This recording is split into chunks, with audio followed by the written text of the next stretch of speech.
بلغوا عنی ولو آیہ۔ تمام تر تعریفات اس اللہ سبحانہ و تعالیٰ کے لیے ہیں کہ جس نے اس پرفتن دور میں اپنے لاکھوں کروڑوں بندوں میں سے چند ایک کو اس بات کی توفیق دی کہ وہ خطیب کے منبر پر آ جانے سے پہلے اللہ اور اس کے رسول صلی اللہ علیہ وسلم کی مرضی کے مطابق جمعہ کے دن مسجد میں حاضر ہو گئے۔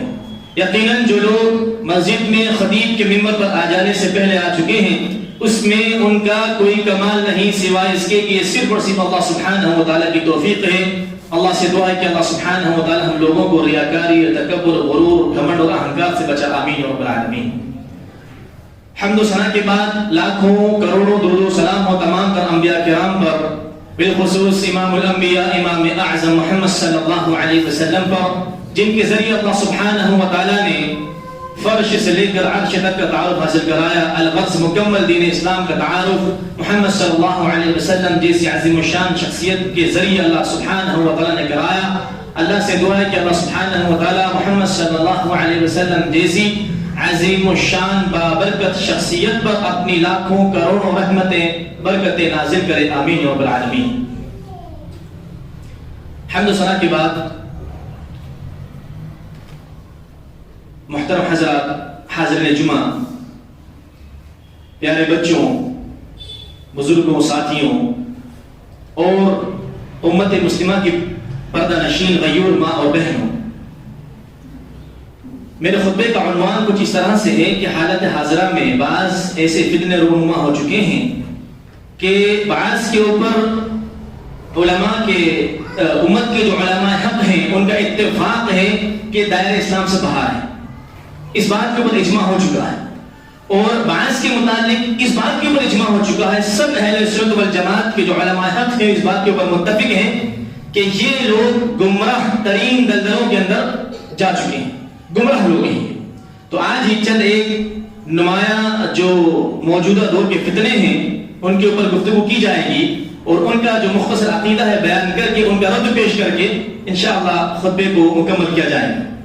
سب سے پہلے انشاءاللہ قادیانیت کا فتنہ، مرزا غلام احمد قادیانی کا جو معاملہ ہے اس کے اوپر بات کی جائے گی۔ دوسرے نمبر کے اوپر اس کا اپ گریڈ ورژن شکیل بن حنیف کا جو فتنہ ہے اس کے متعلق، اور تیسرے نمبر کے اوپر انجینئر علی مرزا کا فتنہ، اس طرح سے یہ لوگوں کے اندر اپنی باتوں کو ڈال کر قرآن حدیث سے منحرف کر رہا ہے۔ اور چوتھے نمبر کے اوپر آج کے زمانے میں منکر حدیث کے جو امام بنے ہوئے ہیں نعوذ باللہ، جابر احمد غامدی، منکر حدیث کا فتنہ لے کر یہ چل رہے ہیں، ان کے اوپر بات کی جائے گی۔ اللہ سے دعا ہے کہ وقت رہتے اللہ سبحانہ و تعالیٰ خطبے کو مکمل کرنے کی توفیق دے اور اللہ سبحانہ و تعالیٰ ہم لوگوں کو حق بولنے کی، اس کے اوپر عمل کرنے کی، اس کی تبلیغ کرنے کی توفیق دے، آمین یا رب العالمین۔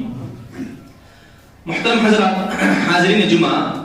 اللہ سبحانہ و تعالیٰ قرآن میں فرماتا ہے کہ وَنَبْلُوَكُمْ بِالشَّرِّ وَالْخَيْرِ فِتْنَةً وَإِلَيْنَا تُرْجَعُونَ، کہ ہم تم لوگوں کو شر اور خیر کے ساتھ آزمائیں گے اور تمام تر کو میرے ہی طرف لوٹنا ہے۔ تو یہ جو بھی چیزیں ہمارے سامنے آتی ہیں، اس طرح کی جو فتنہ پرور لوگ سامنے آتے ہیں، اس طرح کے جو قرآن حدیث سے منحرف کرنے والے جو لوگ آتے ہیں، ہٹانے والے جو لوگ آتے ہیں، یا آپ کیوں سمجھیے کہ اللہ سبحانہ و تعالیٰ کی طرف سے بہت بڑی آزمائش ہوتی ہے، ایمان کی آزمائش، یا یوں سمجھیے کہ اللہ سبحانہ و تعالیٰ اپنے بندوں کو چیک کرتا ہے کہ کس طرح سے یہ لوگ علماء حق سے اپنے آپ کو جوڑ کر صحیح دین پر رکھتے ہیں، یا نعوذ باللہ اپنے آپ کو قرآن حدیث سے دور رکھ کر علماء حق کی رہنمائی سے ہٹ کر ان گمراہ کن لوگوں میں پھنس جاتے ہیں۔ یہ اللہ سبحانہ و تعالیٰ کی طرف سے بہت بڑی آزمائش کا معاملہ ہوتا ہے، ایمان کا آزمائش کا معاملہ اللہ سبحانہ و تعالیٰ جا بجا وقتاً فوقتاً رونما کرتا رہتا ہے۔ اسی میں سے ایک فتنہ آج چل رہا ہے، قادیانیت کا فتنہ۔ یہ بدبخت ملعون آج تقریباً کچھ سال پہلے جو ہے پیدا ہوا تھا، اور اس نے باقاعدہ نبوت کا دعویٰ کیا۔ شروع میں یہ اپنے آپ کو یہ کہتا رہا کہ میں مہدی ہوں، پھر اس نے دعویٰ کیا کہ میں نعوذ باللہ عیسیٰ ابن مریم ہوں، اور کہتا تھا کہ عیسیٰ ابن مریم، اور اسی وقت کے علماء اس کی جو ہے اسی وقت ٹھٹائی کرتے تھے اور اسی وقت بولتے تھے کہ کہ تو اپنے آپ کو عیسیٰ ابن مریم بھی بول رہا ہے, اپنی والدہ کی طرف تو نسبت کر رہا ہے, مگر تو پیدا ہوا ایک مرد اور عورت کے ذریعے. عیسیٰ ابن مریم تو وہی اس کا جو ہے نعوذ باللہ بیڑا غرق ہو جاتا تھا, مگر پھر بھی اس کے باوجود بھی شیطان نے اس کا ساتھ دیا اور اس نے اپنے آپ کو نعوذ باللہ بالآخر یہ کہا کہ آخری نبی و رسول میں ہے. اور یہ کس طرح سے قرآن کی آیتوں کے اندر, حدیثوں کے اندر انحراف کرتے ہیں, شک ڈالتے ہیں, وہ بھی ہم سمجھیں گے. اور دوسری اہم بات, ان لوگوں کا کلمہ نعوذ باللہ یہی جو آپ ہم پڑھتے ہیں, ان لوگوں کی نماز یہی جو عام طور سے نماز پڑھی جاتی ہے ایسی نماز. تو کہنے کا مقصد یہ ہے کہ آپ اور ہم پہچان نہیں سکتے ان لوگوں کو. تو ان کے عقیدے کے اندر, ان کے عقیدے میں گھس کر کوئی انسان یہ معلوم کرے یا وہ خود اپنی زبان سے ظاہر کرے عقیدے ختم نبوت کا جو معاملہ ہے, یہ تمام تر جو فتنے ابھی آپ سنیں گے ان میں سب سے زیادہ مین شخصیت کے اوپر ٹارگٹ کیا جاتا ہے, تو وہ ہے محمد صلی اللہ علیہ وسلم کی شخصیت. آپ دیکھ لیں کہ محمد صلی اللہ علیہ وسلم کو ماننے کا معاملہ ان لوگوں میں کس طرح سے آپ اور ہم سمجھ جائیں گے. تو قادریت کے فتنے کے اندر بھی یہ محمد صلی اللہ علیہ وسلم کو ٹارگٹ کرتے ہیں, اللہ کے آخری نبی و رسول جو ہیں ان کو ٹارگٹ کرتے ہیں, اور ان کی جو ذات اور ان کی جو شخصیت ہے اس کو تھوڑا نیچے کر کے نعوذ باللہ کسی اور شخصیت کو جو کہ مرزا غلام احمد قادیانی ہے اس ملعون کو بٹھاتے ہیں. آئیے ان کے کس طرح سے یہ لوگ جو ہے قرآن کی آیتوں میں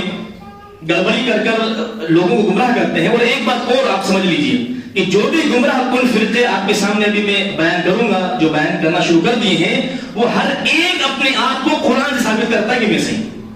ہر ایک, قادیمیت ہو, شکیلیت ہو, رافضیت ہو, کوئی بھی ہو نعوذ باللہ, آج کے زمانے میں کسی کو بھی آپ بڑے سے بڑے گمراہ کن فرقے کو, بڑے سے بڑے گمراہ کن شخصیت کو اٹھا کے دیکھ لیجئے, اپنی دلیل میں وہ قرآن کی آیت اور حدیث ہی پیش کرے گا. اسی طرح سے یہ لوگ قادیانی جو ہوتے ہیں نعوذ باللہ, قرآن کی ایک آیت ہے وہ کہتے ہیں کہ ما کان محمد ابا احد من رجالکم ولکن رسول اللہ وخاتم النبیین. واضح قرآن کی آیت ہے کہ اللہ کے رسول صلی اللہ علیہ وسلم کے بارے میں اللہ سبحانہ و تعالیٰ فرماتا ہے کہ محمد صلی اللہ علیہ وسلم جو ہیں تم لوگوں میں, تم مردوں کے اندر کسی کی باپ نہیں ہے, ولیکن رسول اللہ, مگر لیکن یہ اللہ کے رسول ہیں صلی اللہ علیہ وسلم, وہ خاتم النبیین, اور نبیوں کے اوپر مہر لگانے والے ہیں, لاسٹ یعنی کہ اینڈنگ کرنے والے محمد صلی اللہ علیہ وسلم. اب یہاں پر یہ قرآن کیا ہے تو پیش کر رہے ہیں اور کہتے ہیں کہ خاتم سے مراد یہاں پر یہ ہے نعوذ باللہ کہ ایک نمایاں شخصیت, ایک بہترین شخصیت نبیوں کے اندر جو ہے محمد صلی اللہ علیہ وسلم میں, اس سے مراد اینڈ جو ہونا ہے اللہ کے رسول صلی اللہ علیہ وسلم کا وہ ہونا نہیں نعوذ باللہ. اب کوئی شخص یہ بولے کہ ارے قرآن کی آیت ہمارے سامنے رکھی, ارے حدیث ہمارے سامنے رکھی, تو یہاں پر اپنے آپ کو ایسا پیش کرتے ہیں کہ چلو ٹھیک ہے اب آپ ہمیں رد کریں گے تو گویا کہ قرآن کی آیت کو آپ رد کر رہے ہیں نعوذ باللہ. اس کا بھی جواب انشاءاللہ ہم سنیں گے. تو وہ اپنے حق میں اپنے آپ کو صحیح ثابت کرنے میں قرآن کی آیتیں ہی پیش کریں گے, اور عام مسلمانوں کو اس طرح سے وہ الجھا دیتے ہیں کہ اب آپ نے گویا کہ ہمارا رد کرا تو اس کا مطلب یہ ہو کہ نعوذ باللہ آپ قرآن کی آیتوں کو رد کر رہے ہیں. اور یہاں پر انسان آ کر الجھ جاتا ہے, پریشان ہو جاتا ہے کہ واقعی میں یہ قرآن کی آیت پیش کر رہے ہیں, سورہ احزاب کی آیت نمبر 40 ہے, یہ کس طرح سے ممکن ہے, سبحان اللہ. اب میں اس کا رد کروں تو گویا کہ قرآن کا رد ہوگا نعوذ باللہ. تو یہ سوچ کر جو ہے بعض مسلمان جو زیادہ علماء حق سے قریب نہیں رہتے, اپنے آپ کو چند کتابیں پڑھ کر بہترین سمجھتے ہیں, ایسے لوگوں کی چنگل میں آ جاتے ہیں. تو یہاں پر یہ جو قرآن کی آیت پیش کر کر یہ لوگ بولتے ہیں کہ نعوذ باللہ خاتم النبیین سے مراد جو ہے وہ یہ ہے کہ ایک نمایاں شخصیت, اور آپ پر ہمارا عقیدہ یہ ہے کہ یہاں پر اللہ کے رسول صلی اللہ علیہ وسلم آخری نبی و رسول ہیں. آخری نبی و رسول کے بارے میں اللہ سبحانہ وتعالیٰ ہمیں خبر دے رہا ہے. اسی طرح یہ لوگ نعوذ باللہ دین کے اندر کمی اور زیادتی کے بھی قائل ہیں. کئی قرآن کی آیتیں ایسی ہیں اپنی مرضی سے توڑ مروڑ کر انہوں نے اس کا رد کر دیا یا انکار کر دیا یا منسوخ قرار دے دیا, اور اسی طرح سے کئی حدیثیں ایسی ہیں جو ان کے خلاف آتی ہیں, جو کہ بھی آئیں گی ان کا بھی انکار کر دیتے ہیں. حالانکہ اللہ سبحانہ وتعالیٰ نے قرآن میں فرمایا, قرآن کی بڑی مشہور معروف آیت ہے کہ الیوم اکملت لکم دینکم واتممت علیکم نعمتی ورضیت لکم الاسلام دینا, کہ آج کے دن جب اللہ کے رسول صلی اللہ علیہ وسلم موجود تھے اس وقت ہم نے اس دین اسلام کو مکمل کر دیا, تمہارے دین کو مکمل کر دیا, اور میں راضی ہو گیا تمہاری زندگی کو گزارنے کے اعتبار سے, دین کے اعتبار سے میں راضی ہو گیا اسلام کو لے کر. تو نعوذ باللہ یہ لوگ جو ہے اس قرآن کی آیت کا بھی انکار کرتے ہیں, اور اسلام کے علاوہ کی چیزیں, اسلام کے جو خلاف چیزیں ہیں اسے دین بتاتے ہیں نعوذ باللہ. اللہ تعالیٰ ہم لوگوں کی حفاظت کرے, آمین یا رب العالمین. اسی طرح اللہ کے رسول صلی اللہ علیہ وسلم کی حدیث کہ ان الرسالۃ والنبوۃ قد انقطعت, اللہ کے رسول صلی اللہ علیہ وسلم کی واضح صریح جداً صحیح ترین جو ہے حدیث رسول صلی اللہ علیہ وسلم میں ترمذی کی روایت ہے حدیث نمبر 2272 کہ اللہ کے رسول صلی اللہ علیہ وسلم فرماتے ہیں کہ رسالت اور نبوت یقیناً بے شک منقطع ہو چکی ہے، ختم ہو چکی ہے، فلا رسول بعدی ولا نبی، تو بس میرے بعد کوئی بھی رسول نہیں ہوگا اور نہ ہی نبی ہوگا۔ سبحان اللہ، اللہ کے رسول صلی اللہ علیہ وسلم کی پیشن گوئی بھی رہی کہ میری امت میں قیامت کے قریب تقریباً 30 جھوٹے دجال پیدا ہوں گے جو نبوت کا دعویٰ کریں گے۔ اس کے متعلق جب یہ حدیث سامنے آئی تو ہمارے اسلاف نے اس کی بہترین تشریح کری کہ اللہ کے رسول صلی اللہ علیہ وسلم کا ایسا معاملہ ہے کہ آپ یہودیوں کو دیکھ لیں، وہ اللہ سبحانہ و تعالیٰ کو ماننے کا دعویٰ کرتی ہیں، نصرانیت کو دیکھ لیں، رافضیت کو دیکھ لیں، قادریت کو دیکھ لیں، تمام تر گمراہ فرقے جو ہے اللہ سبحانہ و تعالیٰ کو ماننے کا دعویٰ کرتے ہیں، اور بعض ایسے ہیں جو دین اسلام کا نام لے کر اپنے آپ کو مسلمان کہتے ہیں مگر وہ گمراہ ہے، دین سے باہر ہے، ان کے اسلام کو، ان کے اللہ کے ماننے کو، ان کے دین کو ماننے کو ہم لوگ قبول نہیں کرتے، ہم لوگ قبول نہیں کرتے۔ ہم کہتے ہیں کہ ٹھیک ہے آپ اللہ کو مانتے ہیں، مگر مسئلہ یہاں پر یہ آتا ہے کہ جیسے سورہ آل عمران میں اللہ سبحانہ وتعالی نے فرمایا کہ قل ان کنتم تحبون اللہ فاتبعونی، کہ یہ لوگ دعویٰ کرتے ہیں اللہ سبحانہ وتعالی کو ماننے کا، یہ لوگ دعویٰ کرتے ہیں کہ ہم دین اسلام کے اوپر صحیح ہیں، یہ لوگ دعویٰ کرتے ہیں کہ ہم صحیح قرآن کو مانتے ہیں، نعوذ باللہ صحیح حدیثوں کو مانتے ہیں، اس طرح سے اور دیگر چیزوں کو ہم مانتے ہیں، تو ان کی زندگی میں یہ دیکھو کہ اللہ کے رسول صلی اللہ علیہ وسلم کیسے مان رہے ہیں۔ اس بنا کے اوپر ہمارے سامنے یہودیت ہو، نصرانیت ہو یا قادریت ہو، رافضیت ہو، کسی کا بھی معاملہ ہو، ہم اس کو نکار دیتے ہیں، رد کر دیتے ہیں، کیونکہ ان کی زندگی کے اندر محمد صلی اللہ علیہ وسلم کی شخصیت کے اوپر، ان کی ذات کے اوپر، ان کے اقوال کے اوپر ڈاکہ ڈالا جا چکا ہوتا ہے، نعوذ باللہ۔ تو کہنے کا مقصد یہ ہے کہ آپ کے سامنے اللہ کے رسول صلی اللہ علیہ وسلم ایک ایسے کرائیٹیریا ہے، ایک ایسا پیمانہ اللہ سبحانہ وتعالی نے دے دیا کہ اپنی زندگی کے اندر کوئی شخص یہ کہے کہ میں اس طرح سے دین اسلام کو مانتا ہوں، تو اس کی زندگی کے اندر یہ تحقیق کرے کہ یہ قرآن کیا جس طرح سے تو سمجھ رہا ہے، یہ حدیث رسول صلی اللہ علیہ وسلم جس طرح سے تو سمجھ رہا ہے، کیا اسی طرح اللہ کے رسول صلی اللہ علیہ وسلم کو اللہ سبحانہ وتعالی نے سمجھائی، اور کیا اسی طرح اللہ کے رسول صلی اللہ علیہ وسلم نے اپنے اصحاب کو، پھر انہوں نے اپنے اصحاب جو ہے تابعین تابعین کو سمجھائی۔ اگر یہ چیز موجود ہے تو وہ صحیح آپ اس کو مانیں، ورنہ آپ اس کو رد کر دیں۔ آگے چلیے، اسی طرح سے یہ لوگ جو ہے اسی تشریح کرتے ہوئے ہمارے اسلاف جو کہتے ہیں کہ جب کوئی شخص نبوت کا دعویٰ کرے، جب کوئی شخص نبوت کا دعویٰ کرے تو اس سے دلیل طرف نہیں گئی جائے۔ یہ الحمدللہ ابو حنیفہ رحمۃ اللہ علیہ کا قول ہے۔ اگر کوئی شخص اللہ کے رسول صلی اللہ علیہ وسلم کی اتنی واضح متواتر پورا قرآن جو ہے اللہ کے رسول صلی اللہ علیہ وسلم کے آخری نبی و رسول ہونے کے اوپر دلالت کرتا ہے، کئی حدیثیں موجود ہیں اس کے اوپر، تو ابو حنیفہ رحمۃ اللہ علیہ فرماتے ہیں کہ اگر کوئی شخص نبوت کا دعویٰ کرے، اگر کسی نے دلیل پوچھ لی اس سے کہ چل ٹھیک ہے بتا تو کیا دلیل ہے تیرے پاس، نعوذ باللہ، تو ممکن ہے کہ وہ شخص بھی اسی میں سے ہے، نعوذ باللہ نعوذ باللہ۔ آپ دلیل بھی طلب نہیں کر سکتے ایسے لوگوں سے کہ تو بتا کہ کیا دلیل تیرے پاس، تو نبی ہے، نعوذ باللہ۔ یہ دلیل طلب کرنا بھی جو ہے گمراہی کا سبب ہے۔ تو ابو حنیفہ رحمۃ اللہ علیہ فرماتے ہیں کہ اگر کوئی شخص نبوت کا وہ دعویٰ کر رہا ہے تو مطلقاً وہ کافر ہے، مطلقاً وہ جھوٹا اور کذاب اور دجال ہے، وہ اس سے دلیل بھی طلب نہیں کی جائے۔ سبحان اللہ۔ تو آج کے زمانے میں نعوذ باللہ آپ دیکھیں گے کہ جو بھی یہ فتنے بھی سامنے آ رہے ہیں،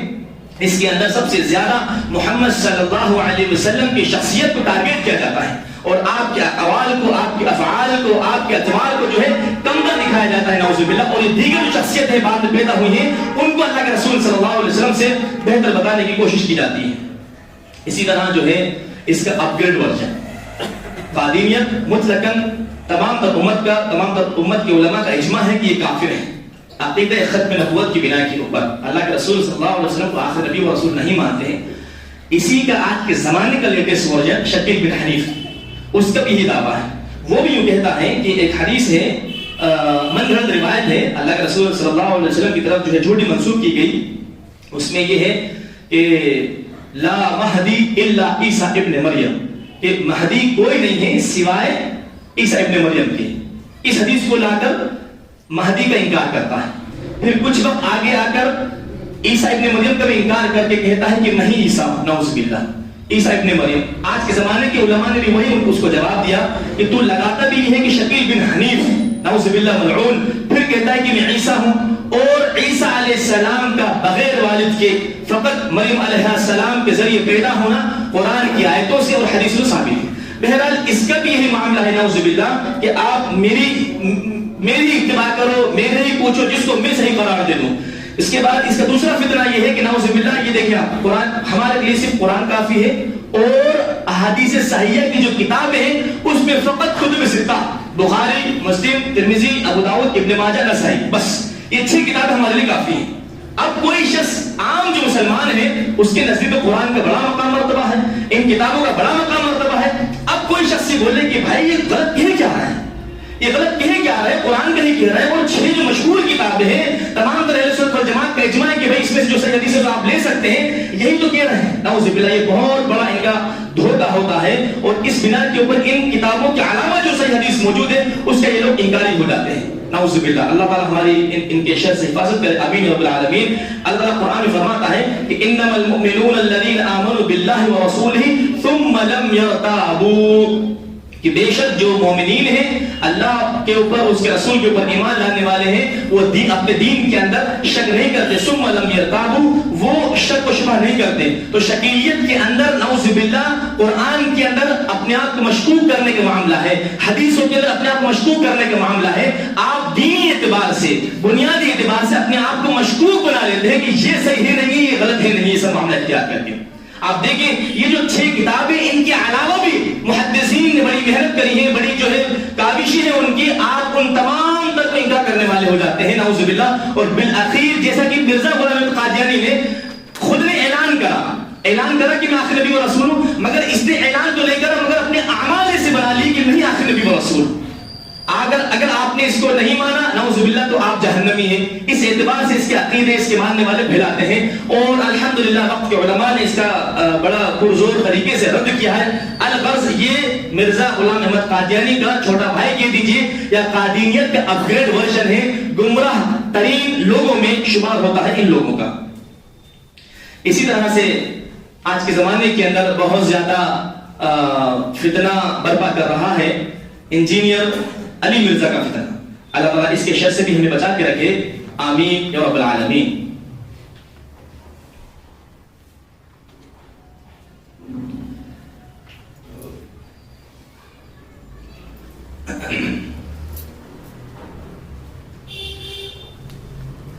نحمده ونصلي على رسوله الكريم، اما بعد۔ خطبہ اولیٰ کے اندر اس بات کی طرف زور دیا جا رہا تھا کہ جو موجودہ دور کے بعض فتنے ہیں اس میں سے قادینیت کا فتنہ اور شکیلیت کا جو فتنہ ہے، خطرناک طریقے سے دین اسلام کے اندر جو مسلمان لوگوں میں سرایت کرتا جا رہا ہے، اور کافی مسلمان جو ہیں ان کے ساتھ ہو کر دین اسلام سے مرتد ہو رہے ہیں۔ اللہ تعالیٰ ہماری حفاظت کرے، آمین رب العالمین۔ یقیناً اللہ کے رسول صلی اللہ علیہ وسلم کی حدیث ہے کہ آخر زمانے میں فتنوں کا رونما ہونا علامت قیامت میں سے ہے، مگر اس حدیث کی بنا پر ہمیں عبرت حاصل کرنا چاہیے، عبرت بننا نہیں چاہیے۔ اسی طرح اب آپ آئیں تیسرے نمبر کے اوپر انجینئر علی مرزا کا فتنہ۔ اس کے اندر بعض لوگ بڑے بحث مباحثہ کرتے ہیں، بعض لوگ بڑے پریشان ہوتے ہیں اور پریشان کرتے بھی ہیں کہ اس کا بھی وہی معاملہ، اس کا جواب انشاءاللہ آخر میں بن دیں گے۔ یہ بھی قرآن کی آیتیں اور صحیح حدیثوں سے نیچے نہیں اترتا نعوذ باللہ۔ یہ شخص کا بھی یہی معاملہ ہے، قرآن کی آیتوں کو لے کر صحابہ کرام کے متعلق آپ کو بدظن کر دے گا، صحیح حدیث کو لے کر صحابہ کرام کے متعلق آپ کو بدظن کر دے گا۔ یہ اس کا حال ہے، اور اپنی رائے کو، اپنی سمجھ کو، اپنے فہم کو قرآن کی آیت کے اوپر رکھنا اور حدیثوں کے اوپر رکھنا اس کا شیوا بن چکا ہے۔ اور آپ اس کو جو بڑے علماء کرام الحمدللہ ان کی زبانی نیم رافضی کہہ دیں تو بیجا نہ ہوگا، کیونکہ کھل کر نعوذ باللہ بعض صحابہ کرام رضوان اللہ علیہم اجمعین کے متعلق یہ بدزبانی کرتا ہے اور بدکلامی کرتا ہے۔ اب اس سے پہلے آپ لوگوں نے اس کے بارے میں بہت سنا ہوگا، اگر مختصر ہم صحابہ کرام رضوان اللہ علیہم اجمعین کے بارے میں سن لیں، سمجھ لیں کہ دیکھیں ابو بکر رضی اللہ تعالی عنہ سے لے کر آخری جو صحابی رسول صلی اللہ علیہ وسلم ہیں، ان کے ایمان کو لے کر، ان کے درجات کو لے کر، ان کے مقام کو لے کر، ان کی عزت کو لے کر ہم لوگ تفرق نہیں کرتے۔ ہاں افضلیت کے حساب سے عشرہ مبشرہ ہیں، پھر خلفاء راشدین ہیں، بدری صحابی ہیں، بہرحال یہ ایک الگ درجہ اللہ سبحانہ وتعالی نے اللہ کے رسول صلی اللہ علیہ وسلم کے ذریعے کو بتا دیا، مگر ان سے تمام طرح سے محبت کے معاملے میں، عزت اور احترام کے معاملے میں اگر کسی کی صحابیت ثابت ہے، اگر کسی کی صحابیت کی بھئی یہ شخص صحابی ہے، تو مجال ہے کہ آپ کی زبان دراز ہو جائے۔ کہنے کا مقصد یہ ہے کہ آپ کی اور ہماری جو زبان ہے اس کا یہ لیول ہے ہی نہیں۔ آج نعوذ باللہ ہم ہمارے والدین کے متعلق، ہمارے والد کے متعلق، ہماری والدہ کے متعلق بیان کرنے میں یا کچھ گستاخی کرنے کے بارے میں ہم سوچتے ہیں، ہمارے والدین سے، ہمارے والد اور والدہ سے کئی گنا بڑھ کر جو شخصیت ہے نعوذ باللہ ان کے متعلق یہ حقیقت سے زبان چل جاتی ہے۔ بات سمجھ میں آئی آپ لوگوں کو کہ ہماری زبان کا لیول وہ ہے ہی نہیں کہ جو صحابی ہے، لفظ صحابی ثابت ہو گیا، آپ اس کے ان کے بارے میں نعوذ باللہ کو زبان درازی کریں، اور جو ان کے مشاجرات ہیں ان کو اٹھا کر لے کر یہ آتا ہے شخص۔ مشاجرات یعنی آپس میں جو لڑائی جھگڑے ہیں، اہل سنت والجماعت کے علماء کا متفق فیصلہ ہے کہ مشاجرات صحابہ جو ہے آپس میں جو ان کے اختلافات تھے، آپس میں ان کی جو لڑائی جھگڑے تھے، اس کے اندر سکوت اختیار کیا جائے گا، اس کے اندر جو ہے سکوت اختیار کیا جائے گا۔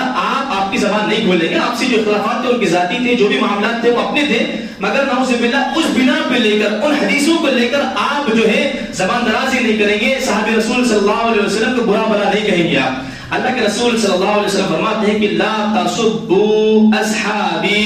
میرے اصحاب کو برا بھلا نہ کہو، فلو ان احدکم انفق مثل احد ذهبا، اگر تم میں سے کوئی احد پہاڑ کے برابر سونا خرچ کر دے۔ آپ دیکھیں یہ ایک حدیث ہے اللہ کے رسول صلی اللہ علیہ وسلم کی کہ آپ احد پہاڑ کے برابر، ماشاءاللہ اکثر و بیشتر نہیں، سبھی نے احد پہاڑ کو دیکھا ہوا ہے یہاں پر، اس کے برابر سونا خرچ کر دیں، ما بلغ مدن احد ولو نصیفہ ولا نصیفہ، کہ تم لوگ جو ہے احد پہاڑ کے برابر سونا تم اگر خرچ کر دو تو میرے اصحاب میں سے کسی نے ایک مٹھی جو ہے، ایک مد جو ہے خرچہ کیا ہے، اس کے برابر نہیں پہنچ سکتے، اور نہ اس کا آدھا، ولا نصیفہ، اس کے آدھے کو بھی نہیں پہنچ سکتے۔ سبحان اللہ، یہ مقام اور مرتبہ ہے صحابہ رسول صلی اللہ علیہ وسلم کا۔ آپ درجات کرنے بیٹھ گئے نعوذ باللہ، لفظ صحابی کسی بھی شخصیت کے بارے میں معلوم چل گئے کہ صحابہ رسول صلی اللہ علیہ وسلم ہے، تو آپ کا لیول، آپ کی ذات، آپ کی زبان اس لائق ہے ہی نہیں نعوذ باللہ کہ آپ جو ہے ان کے اوپر زبان درازی کریں۔ اللہ اکبر۔ اسی طرح اللہ سبحانہ وتعالی نے قرآن میں فرمایا والسابقون الاولون من المہاجرین والانصار والذین اتبعوهم باحسان رضی اللہ عنہم ورضوا عنہ، کہ سبقت لے جانے والے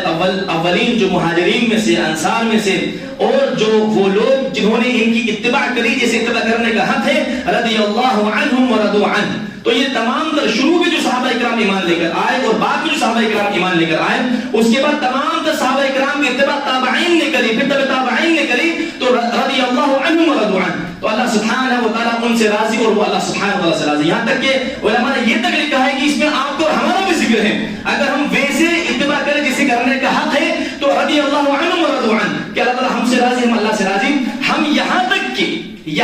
کہ اپنے آپ کو جو ہے اس قرآن کی آیت کی طرف شامل کرتے ہیں، تو نعوذ باللہ جو اللہ کے رسول صلی اللہ علیہ وسلم کے ساتھ وقت گزارا، جو خود اصحاب ہیں جن کے متعلق قرآن کی آیت نازل ہوئی، وہ اس میں شامل کیوں نہ ہو نعوذ باللہ۔ اور آج ایک چیز کہ یہ اہل بیت کو لے کر بہت زیادہ پروپیگنڈا کر کے نعوذ باللہ کہتا ہے کہ اہل بیت کے اوپر رضی اللہ عنہم اجمعین بڑا ظلم ہوا، بڑا زیادتی ہوئی، ہم ان کے لیے کھڑے ہیں، ہم ان کے لیے آنسو بہاتے ہیں، فلانا، اور یہ وہ قرآن کے اندر حدیث سے پیش کرتا ہے۔ اب آپ دیکھیں اس کی بدبختی نعوذ باللہ کہ اس وقت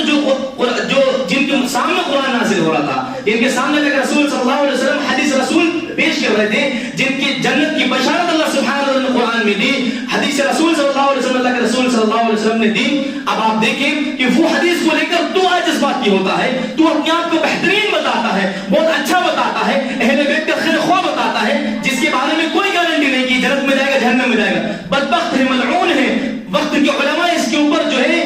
تحذیر کا فتویٰ لگاتے ہیں کہ اس سے بچ کے رہو، وہ ایسی بات کرتا ہے۔ اور اس وقت جو لوگ موجود تھے انہوں نے نعوذ باللہ قرآن کی آیت کو نہیں سمجھا، انہوں نے اس حدیث کو نہیں سمجھا۔ آج جن حدیثوں کو لے کر تو فتوی بازی کرتا ہے، تو نعوذ باللہ صحابہ کرام کو برا بھلا کہتا ہے، اس وقت جو لوگ موجود تھے، علی رضی اللہ تعالیٰ عنہ کے زمانے میں، عثمان رضی اللہ تعالیٰ عنہ کے زمانے میں، معاویہ رضی اللہ تعالیٰ عنہ کے زمانے میں بڑے بڑے کبار صحابہ کرام موجود تھے، انہوں نے ان حدیثوں کو لے کر فتویٰ نہیں لگایا، انہوں نے ایسا نہیں بولا کہ یہ اہل بیت کے ساتھ ظلم و زیادتی کا معاملہ نعوذ باللہ۔ آج اتنے زمانے کے بعد 1446 سال ہو گئے تقریباً، اتنے سال کے بعد تجھے وہ چیز سمجھ میں آ رہی ہے؟ وہ صحابہ کرام، اس کے بعد تابعین کا زمانہ آیا، تابعین کا زمانہ آیا، ائمہ مجتہدین کا زمانہ، محدثین کا زمانہ، سب کا زمانہ آیا، کسی نے وہ چیز نہ سمجھی جو تو سمجھ رہا ہے نعوذ باللہ۔ بہرحال علی مرزا کا بھی جو فتنہ ہے، اگر انسان اس کی باتیں سنتا ہے تو بالآخر وہ اپنے آپ کو ایک اسٹیج، ایسا اسٹیج اس کی زندگی میں آتا ہے کہ وہ صحابہ کرام رضوان اللہ علیہم اجمعین کو برا بھلا کہنا شروع کر دیتا ہے، یہاں تک کہ ابو بکر، عمر، عثمان، رافضیت کا جو شیبہ ہے تبرک کا، نعوذ باللہ میں یہ کہہ رہا ہوں، صرف وہ بنو امیہ، ابو سفیان رضی اللہ عنہ، ہند رضی اللہ عنہ یا معاویہ رضی اللہ تعالیٰ عنہ تک ہی نہیں لیتا، آگے بڑھ کر اما عائشہ رضی اللہ تعالیٰ عنہ کا معاملہ جنگ جمل کو لے کے وہ ان کو برا بھلا کہنا شروع کر دیتا ہے۔ صفین میں تو بنو امیہ کو اور معاویہ رضی اللہ عنہ کو گھیر لیا، نعوذ باللہ، ابو بکر اور عمر عثمان کو نہیں چھوڑتا، نعوذ باللہ، اس کی زبان کے اوپر رافضیت کا، باغ فرق کا معاملہ اور دیگر جو ان رافضیوں نے نعوذ باللہ تاریخ میں کھلواڑ کر کے جو معاملہ اختیار کرا ہے، ابو بکر رضی اللہ تعالیٰ عنہ سے لے کر تو عائشہ رضی اللہ تعالیٰ عنہ تک وہ برا بھلا کہنے والوں میں سے بچ جاتا ہے۔ اتنا خطرناک اور بدبختی والا فتنہ ہے یہ، اللہ اکبر۔ بالآخر یہی ہوتا ہے، نعوذ باللہ، اس سے پہلے بھی خطبے کے اندر بات کی گئی کہ آپ نے صحابہ کرام کو مطلقاً برا بھلا کہنا شروع کر دیا، نعوذ باللہ۔ ایسے بھی بعض لوگ ہیں کہ وہ کچھ صحابی کا نام لے کر، اس صحابی کا جو ہے نام لے کر وہ کہتے ہیں کہ میرے پیارے بھائی ٹھیک ہے آپ نے اتباع سمجھائی تو ہم جو ہے رضی اللہ عنہ تو نہیں رحمت اللہ علیہ کہنے کو تیار ہے، نعوذ باللہ۔ پھر ایک وقت ایسا بھی آیا کہ کھڑا نام لیتے ہیں رحمت اللہ علیہ بھی نہیں کہتے، نعوذ باللہ، حالانکہ رحمت اللہ علیہ بھی نہیں کہنا چاہیے، رضی اللہ عنہ کا معاملہ۔ تو یہ آپ دیکھیں، اب آپ کے اندر وہ چیز آ گئی کہ دین اسلام کو آپ کو کس سمجھنا تھا؟ منہج سلف، فہم سلف سے آپ کو سمجھنا تھا، جو کہ سب سے مین کڑی ہے اللہ کے رسول صلی اللہ علیہ وسلم اور ہمارے درمیان صحابہ کرام رضوان اللہ علیہم اجمعین۔ ان کی ذات کو آپ نے مشکوک بنا دیا، ان کو آپ نے نکال دیا، کریم سے ان کو نکال دیا۔ جیسے ہی صحابہ کرام نکلے تو نہ آپ اللہ کے رسول صلی اللہ علیہ وسلم کو صحیح سمجھ سکتے ہیں، نہ اللہ سبحانہ وتعالی کو صحیح سمجھ سکتے ہیں، الغرض قرآن کو، حدیث کو اپنی عقل سے سمجھنا آپ شروع کر دیں گے، اللہ اکبر، اور مقدر جو ہے آپ کا گمراہی کے علاوہ کچھ اور نہ ہوگا۔ تو اللہ تعالیٰ ہماری ایسے فتنے سے بھی حفاظت کرے، آمین رب العالمین۔ شروع میں یہ بات کہی جا رہی تھی کہ قادیانی ہو، کہتے ہیں کہ من بعد اسم احمد، کہ میرے بعد ایک نبی ہوگا اس کا نام احمد ہوگا۔ دیکھو عیسیٰ علیہ السلام نے کہا احمد کے بارے میں، حالانکہ وہ اللہ کے رسول صلی اللہ علیہ وسلم ہے۔ اسی طرح شکیلی بھی قرآن کی آیتیں پیش کرتے ہیں، رافضی بھی قرآن کی آیتیں پیش کرتے ہیں۔ اب کہنے کا مقصد یہ ہے کہ علی مرزا بھی قرآن کی آیت اور حدیثیں پیش کرتا ہے۔ اب مقصد یہ سوال بار بار وہی اٹھ رہا ہے کہ بھئی قرآن کی آیتیں حدیثیں پیش کرتے ہیں تو ان کا رد کرنا گویا کہ قرآن کی آیتوں کو حدیثوں کا رد کرنا ہے۔ اس کے متعلق ایک بہترین جواب الحمدللہ آپ اپنے ذہن میں رکھ لیجئے۔ جب خوارجوں سے لڑائی چل رہی تھی علی بن ابی طالب رضی اللہ تعالیٰ عنہ کی، اس وقت انہوں نے کیا کرا، نیزے کے اوپر یہاں قرآن رکھا اور ایسا اونچا کر کے کہا کہ ان الحکم الا للہ، حکم سے اللہ کا چلے گا، اور قرآن کی آیت آپ نے پڑھی، ان لوگوں نے خوارجوں نے پڑھی، خوارج جو ہیں۔ تو صحابہ کرام جو تھے، بعض تابعین جو تھے، انہوں نے کہا کہ علی رضی اللہ تعالیٰ، یا امیر المومنین آپ رک جائیے، دیکھیے قرآن سے فیصلہ چاہتے ہیں، قرآن سے فیصلہ چاہتے ہیں، سبحان اللہ، ان حکم الا للہ، حکم سے اللہ کا چلے گا۔ اس بنا کے اوپر ان بدبختوں نے کیا کہا تھا، علی بھی کافر، معاویہ بھی کافر، فلانے بھی، جو بھی گورنری کر رہا ہے، جو بھی بادشاہ کر رہا ہے، وہ سب کافر، نعوذ باللہ۔ اس قرآن کی آیت کو ایسا اپنی عقل سے سمجھاتا انہوں نے، تو روک دیا۔ تو علی رضی اللہ تعالیٰ کہتے کہ دیکھو ان کی چالاکی ہے، اس بہکاوے میں نہ آؤ آپ لوگ۔ بہرحال لڑائی کو روکنا پڑا، علی رضی اللہ تعالیٰ بھی رک گئے۔ اس وقت جب یہ لوگ سب کھڑے ہوئے تھے تو یہ لوگ قرآن کی آیت پڑھ رہے بابا کہ الحکم الا للہ، الحکم الا للہ۔ اب قرآن کی آیت کا رد دیگر جو اصحاب تھے وہ سمجھ رہے تھے کہ دیکھیں ان کا رد وہی قرآن کی آیت کا رد۔ اس وقت علی رضی اللہ تعالیٰ عنہ نے جملہ کہا، وہ جملہ اپنے ذہن میں بٹھا لیجئے۔ علی رضی اللہ تعالیٰ عنہ فرماتے ہیں کہ کلمۃ الحق، کہ یہ لوگ جو کلمہ پیش کر رہے ہیں، قادیانی ہو یا شکیلی ہو یا علی مرزا ہو، یہ جو کلمہ پیش کر رہے ہیں صحیح حدیثیں ہیں، قرآن کی آیتیں ہیں، کلمۃ حق وارید بها الباطل، مگر ان کا مطلب غلط نکالا جا رہا ہے۔ جس طرح سے ہم معاویہ رضی اللہ تعالیٰ کے متعلق جو حدیثیں آج لے کر آتے ہیں یا دیگر کوئی حدیث لے کر آتے ہیں، کیا ان حدیثوں کو وقت کے جو صحابی موجود تھے ساتھ انہوں نے بھی ایسے سمجھا جو تو آج سمجھ رہا ہے؟ تو علی رضی اللہ تعالیٰ کی اس بات کو، اس اصول کو، کلمۃ حق، یہ کلمۃ حق ہے، وارید بها الباطل، وارید بها الباطل۔ اسی بنا کے اوپر یہودی بولتا ہے کہ دیکھو قرآن میں ہمارا معاملہ، نصرانی بولتا ہے قرآن میں معاملہ، قرآن وہ بھی قرآن کو پیش کرتے ہیں اپنے دلیل کے لیے۔ تمام تر جو بھی گمراہ فرقے اور مذاہب ہیں وہ تمام تر اپنے حق کے لیے، اپنے دلیل کے لیے قرآن کی آیتوں کو، حدیثوں کو پیش کرتے ہیں۔ تو ان سے کہو کہ میرے پیارے بھائی، جس طرح سے تو اس قرآن کی آیت کو سمجھ رہا ہے، جس طرح سے تو ان حدیثوں کو سمجھ رہا ہے، کیا اسی طرح سے صحابہ کرام نے سمجھا؟ کیا اسی طرح سے جو معاویہ رضی اللہ تعالیٰ عنہ کے زمانے میں جو صحابی تھے، نعوذ باللہ، جس طرح سے تو برا بلا کہہ رہا ہے اسی طرح انہوں نے برا بلا کہا؟ تو تحقیق کی جائے گی، نعوذ باللہ، کسی نے برا بلا نہیں کہا، کسی صحابہ کرام۔ ذاتی اختلافات رہے، دینی اختلافات بھی رہے، وہ اپنی جگہ، مگر نعوذ باللہ ذاتیات کے اوپر آ کر ان کو برا بنا کہنا، ان کا تبرہ کرنا، یہاں تک کہ آپ ام المومنین اما عائشہ رضی اللہ تعالیٰ عنہ تک پہنچ جانا، اس طرح سے کسی نے معاملہ اختیار نہیں کرا. تو علی مرزا کا بھی جو فتنہ ہے خطرناک گمراہ ترین لوگوں میں اس کا شمار ہوتا ہے. اس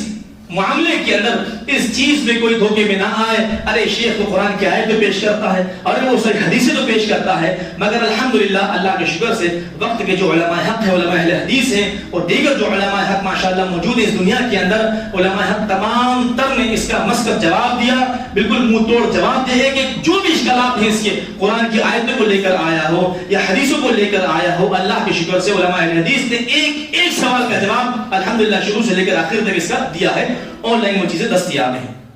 بہرحال کہنے کا مقصد یہ ہے کہ یہ بھی گمراہ ترین لوگوں میں شمار ہے. آپ اس کے ساتھ رہیں گے تو دھیرے دھیرے دھیرے یقینی اعتبار سے آپ صحابی رسول صلی اللہ علیہ وسلم، اصحاب رسول صلی اللہ علیہ وسلم جو ہیں ان کے گستاخ ضرور بالضرور آپ بن جائیں گے. اللہ تعالیٰ اس فتنے سے ہماری حفاظت کرے، آمین رب العالمین. اسی طرح آخر میں ایک اور فتنہ جاوید احمد غامدی صاحب کا جو کہ منکر حدیث ہیں، نعوذ باللہ، مختصر کچھ ایک باتیں میں ان کے بارے میں بتا کر اور رد پیش کر کر اپنے خطبے کو مکمل کروں. وقت زیادہ ہو رہا ہے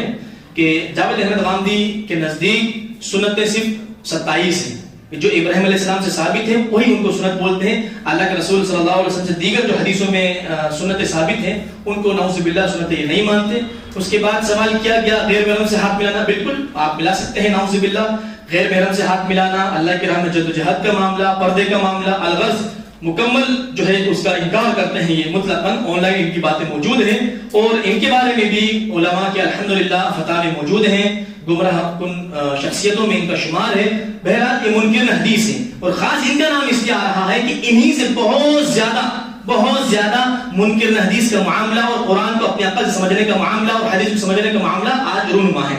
تو اللہ سبحانہ وتعالی قرآن میں فرماتا ہے کہ وَمَن يُشَاقِقِ الرَّسُولَ مِن بَعْدِ مَا تَبَيَّنَ لَهُ الْهُدَى وَيَتَّبِعْ غَيْرَ سَبِيلِ الْمُؤْمِنِينَ نُوَلِّهِ مَا تَوَلَّى وَنُصْلِهِ جَهَنَّمَ، کہ جو رسول کی مخالفت کرے ہدایت کے واضح ہو جانے کے بعد، وَيَتَّبِعْ غَيْرَ سَبِيلِ الْمُؤْمِنِينَ، اور جو اتباع کرے مومنین کے راستے کے علاوہ کی. آپ اس قرآن کے جو تمام تر گمراہ فرقوں کی جو بات ہوئی ان کے اوپر فٹ کر سکتے ہیں آپ کہ جو مومنین کا جو راستہ ہے اس کے علاوہ معاملہ اختیار کرے، نُوَلِّهِ مَا تَوَلَّى، تو ہم اس کو اسی چیز میں اوندھا دیں گے جس کے اندر وہ محنت کر رہا ہے، نعوذ باللہ، وَنُصْلِهِ جَهَنَّمَ، یہاں تک کہ وہ جہنم پہنچا دیا جائے گا. اللہ تعالیٰ ہماری حفاظت کرے، آمین رب العالمین. اسی طرح اللہ تعالیٰ قرآن میں فرماتا ہے کہ فَلْيَحْذَرِ الَّذِينَ يُخَالِفُونَ عَنْ أَمْرِهِ أَن تُصِيبَهُمْ فِتْنَةٌ أَوْ يُصِيبَهُمْ عَذَابٌ عَلِيمٌ، کہ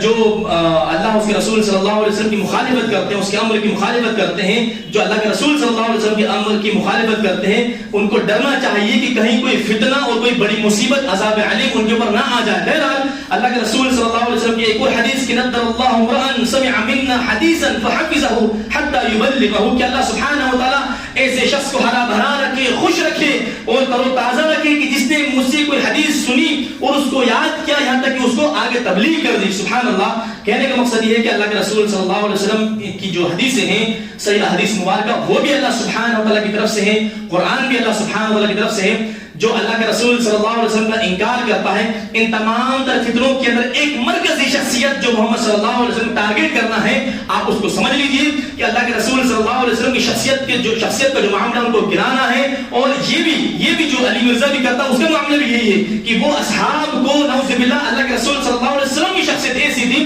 کہ ایسے اصحاب ملے نعوذ باللہ، یہاں تک بات زبان کے اوپر آ جاتی ہے تو ٹارگٹ بالآخر اللہ کے رسول صلی اللہ علیہ وسلم ہی ہوتے ہیں. تو کہنے کا مقصد یہ ہے کہ آج کے زمانے میں قرآن کو سمجھنا ہو، حدیثوں کو سمجھنا ہو، فہم سلف کے ساتھ علماء حق موجود ہیں، علماء حدیث موجود ہیں، ان کی سرپرستی میں، ان کی رہنمائی میں دین اسلام کو سمجھیے. اور ابن سیرین رحمۃ اللہ علیہ، بخاری امام مسلم رحمۃ اللہ علیہ اپنے مقدمے کے اندر ایک قول لے کر ابن سیرین رحمۃ اللہ علیہ کا کہ ان هذا العلم دین فانظروا امن تاخذوا دینکم، کہ یہ جو علم ہے یہ دین ہے، تو تم دیکھو کہ یہ علم تم کہاں سے حاصل کرو، یہ دین تم کہاں سے حاصل کر رہے ہو. آج کل آن لائن کے زمانہ ہے تو آپ ہر کسی سے عربی سیکھنا ہے، قرآن پڑھنا ہے اور حدیث ہم کو پڑھنا ہے اور علم حاصل کرنا ہے، ایسا نہ کریے. آپ جس شخص سے آپ علم لے رہے ہیں اس کو علماء سے چیک کرا لیں کہ شیخ کیا اس کی کوئی تحذیر تو نہیں، کیا یہ برا شخص تو نہیں، کیا ایسا معاملت. بعض بہت سارے ایسے نام ہیں، وقت کی بنا پر میں نہیں لینا چاہ رہا ہوں، کہ جن سے آج نوجوان علم حاصل کرتے ہیں اور باقاعدہ علماء حق نے، علماء حدیث نے کہا ہے کہ عقیدے کے معاملے میں بڑا خطرناک معاملہ ہے، اللہ کے لیے ان سے دور رہو. تو وہ علم حاصل کرتے کرتے ان کی جو جراثیم ہے وہ اندر سرایات کر جاتے ہیں. بہترین ماہر ہوں گے عربی گرامر میں، بہترین ماہر ہوں گے حدیث تخریج میں، مگر عقیدے کے اندر اگر گڑبڑ ہے تو علماء نے ان سے روکا ہے. اللہ سے دعا کہ اللہ سبحانہ وتعالی ایسے فتنوں سے ہمیں بچا کے رکھے. اور ابھی کوئی آن لائن علم حاصل کر رہا ہے تو ہمارے شیخ موجود ہیں، ان سے ایک مرتبہ تصدیق کرا لیں. شیخ سے نہیں تو کسی اور جس علماء سے آپ ٹچ میں ہو، اللہ کے واسطے تصدیق کرا لیں، دیکھ لیں کہ کہیں ہم ایسے شخص سے تو ہم علم حاصل نہیں کر رہے کہ نعوذ باللہ جن کے بارے میں علماء نے روکا ہو، وقت کے علماء حق نے روکا ہو اور ہم اسے علم حاصل کر رہے ہوں، آنے والے وقت میں کہیں ہم اسی میں سے نہ ہو جائیں. اللہ سے دعا کہ اللہ سبحانہ وتعالی ہمیں کہنے کی بھی توفیق دے اور عمل کی بھی توفیق دے. آمین رب العالمین. یا اللہ سبحانہ وتعالی صحابہ کرام کی محبت ہمارے دل میں ویسی ڈال دے جیسے ہمارے دل میں ہونا چاہیے. یا اللہ سبحانہ وتعالی دین اسلام کے اوپر ویسا عمل کی ہمیں توفیق دے جیسا تو چاہتا ہے. یا اللہ سبحانہ وتعالی ان منکرین قرآن کی فتنے سے، منکرین حدیث کے فتنے سے، منکرین